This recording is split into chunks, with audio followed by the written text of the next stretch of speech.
বিসমিল্লাহিররহমানিররহিম। আসসালামু আলাইকুম ভিউয়ার্স, আমি Mohammad Sakib Hussain. Welcome to my channel civil engineering training BD. আশা করি আপনারা সবাই ভালো আছেন। আজকে আবার নতুন একটি ভিডিও নিয়ে চলে আসলাম আপনাদের মাঝে। আজকে আমি আপনাদেরকে দেখাবো কিভাবে খুব সহজে অটোক্যাডে বিল্ডিং এর সিঁড়ি তৈরি করতে হয়, স্টেয়ার ক্রিয়েট করতে হয়। তো প্রিয় ভিউয়ার্স, আপনারা নিশ্চয়ই জানেন বিল্ডিং এর খুব গুরুত্বপূর্ণ একটি অংশ সিঁড়ি, যেটার মাধ্যমে আমরা একটা ফ্লোর থেকে অন্য ফ্লোরে প্রবেশ করি। তো প্রিয় ভিউয়ার্স, আপনি যদি আমার চ্যানেল নতুন হয়ে থাকেন তাহলে অবশ্যই আমার চ্যানেলটি সাবস্ক্রাইব করবেন এবং পাশে থাকা বেল আইকন বাটনে একটি ক্লিক দিয়ে রাখবেন, যাতে করে পরবর্তী ভিডিওগুলোর নোটিফিকেশন খুব সহজেই পেতে পারেন।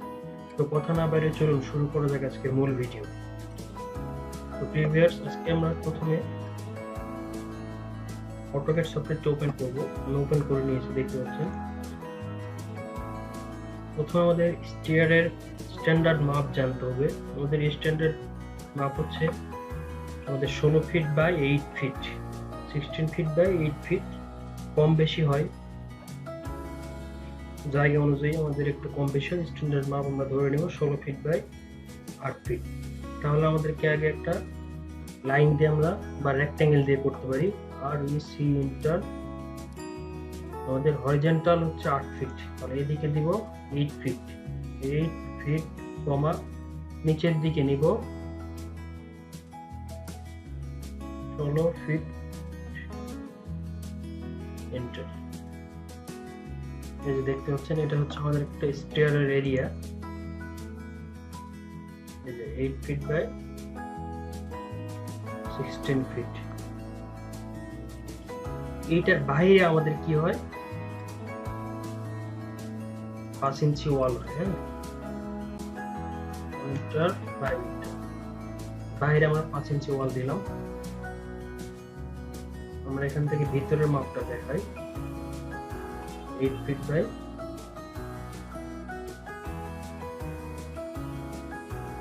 16। তো এইগুলো আমাদের কি সংযুক্ত অবস্থা আছে, এগুলোকে আমরা কি করবো, এক্সপ্লোড করে নিব। অবজেক্ট সিলেক্ট করে এক্স ইন্টার, লাইনগুলোকে আমরা ভেঙে নিলাম। তারপর আমরা কি করব, এই সাইড থেকে আমরা স্টেয়ার ক্রিয়েট করা শুরু করব। তো প্রথমে আমাদের কি ল্যান্ডিং রাখতে হবে। আমরা যদি এই সাইড থেকে উপরের দিকে ওঠা স্টার্ট করি, উপরের দিকে উঠি, তাহলে প্রথমে এটা লবি ধরে নিব। লবি, তার লবি আমরা মিনিমাম 4 ফিট রাখলাম, 4 ফিট, 4 ফিট 6 দিলাম, ইন্টার 4 ফিট 6। তারপর আমাদের ট্রেড রাইজার মাপটা আমাদের জানতে হবে। ট্রেড আমরা যেখানে সিঁড়ির যেখানে পা রাখি ওটা হচ্ছে আমাদের ট্রেড, এটার মাপটা আমাদের 10 ইঞ্চি। এবং দুইটা ট্রেডের মাঝে যে ভার্টিক্যাল যে অংশটা থাকে ওইটা হচ্ছে রাইজার, ওটার মাপ হচ্ছে 6 ইঞ্চি। কখনো এটা 5 ইঞ্চি দিয়েও করা হয়। আমি ক্লিয়ার করে দেখাই দিচ্ছি কোনটা ট্রেড আর কোনটা হচ্ছে রাইজার। দেখেন,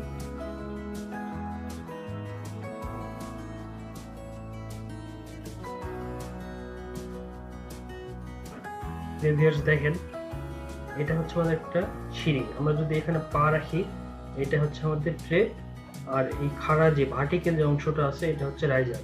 তাহলে এটার মাপ আমরা কত বলবো, 10 ইঞ্চি। আর এটা হচ্ছে 6 ইঞ্চি।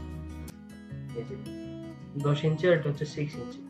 আমরা যখন স্টেয়ারের যে প্ল্যানটা করব, তখন টপ থেকে দেখবো, তখন তো অবশ্যই ট্রেড গুলো দেখতে পাবো, রাইজার তো দেখতে পাবো না, শুধু যেখানে পা রাখবো অংশটা দেখতে পাবো। তাহলে আমরা রাইজার 10 ফিট, যেহেতু আমাদের 10 ফিট ফ্লোর হাইট, একটা ফ্লোর থেকে আরেকটা ফ্লোর হাইটে যদি উঠি যাই, তাহলে মিনিমাম আমাদের ফ্লোর হাইট গুলো হয় 10 ফিট। তাহলে 10 ফিট যদি হয়, তাহলে আমাদের ট্রেডের যে সংখ্যাটা এটা কয়টা হবে, আমরা এটা কিভাবে হিসাব করব, আমরা কিভাবে ক্যালকুলেশন করব, দেখেন ক্যালকুলেটরে। তো প্রথমে আমাদের 10 ফিট যদি ফ্লোর হাইট হয়, 10 ফিটকে আমরা আগে ইঞ্চিতে নিব। 10 ইন্টু 12, তাহলে দেখেন 120। তাহলে আমাদের 120 ইঞ্চি উপরে উঠতে হবে ফ্লোর থেকে। তাহলে আমরা যদি 6 ইঞ্চি দেই, তাহলে 120কে আমরা কি করব, 6 দিয়ে ভাগ দিব। দেখেন, তাহলে আমাদের 20টা আমাদের ট্রেড প্রয়োজন। তাহলে 20টা এইভাবে ট্রেড দিতে হবে। দেখেন, একটা পয়েন্টার 10 ইঞ্চি, তাহলে এভাবে অফসেট নিলাম 2 3 4 5 6 7 8 9 10।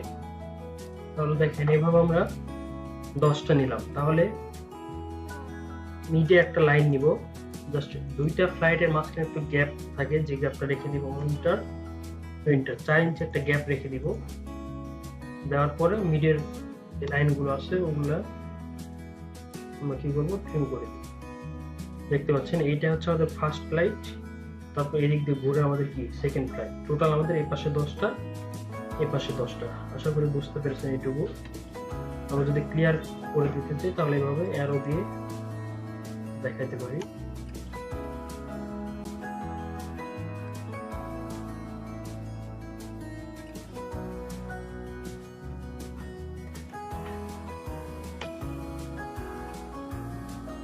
আর উপরে আমাদের এটা হচ্ছে লবি, আর উপরে হচ্ছে আমাদের ল্যান্ডিং।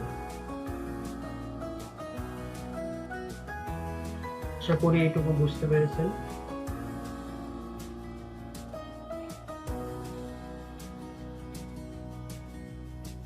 তো প্রিভিয়ার্স আবারও নতুন কোনো ভিডিও নিয়ে আপনাদের মাঝে চলে আসবো। এই পর্যন্ত সবাই সুস্থ থাকবেন, ভালো থাকবেন। আবারও বলছি, আপনি যদি আমার চ্যানেল নতুন হয়ে থাকেন তাহলে অবশ্যই আমার চ্যানেলটি সাবস্ক্রাইব করবেন এবং পাশে থাকা বেল আইকন বাটনে একটু ক্লিক দিয়ে রাখবেন, যাতে করে পরবর্তী ভিডিওগুলো নোটিফিকেশন খুব সহজে পেতে পারেন।